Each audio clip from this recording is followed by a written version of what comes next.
Nagsinadana, usinadana. Laythokpadi aidi yaroi ko. Nungdi nugsijay phongbasu ngamde. Inakta changba phao kiribanido. Aina khangdokpa yengthokpa na taito. Aina uhawba khanghawba.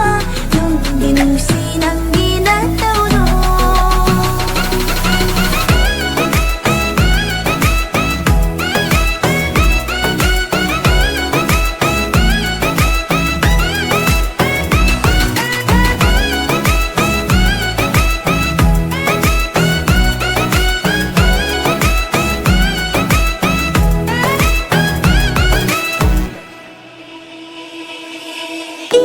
Tapjaba saraduna laythokpaduna aidi hena nungshire mattau mandana ira puraga laklabadana aigi naksida aina nangbu ngaujaba aina nangbu pamjaba aina nangbu nungsijaba se khambirabadi aidi natungin gani nangbu aigi oigani nangbu famjanaba aidi sena jagani aina khangdokpa yengthokpa na tato aina uhawba khanghawba nungdi nungsi nanggi natawdo.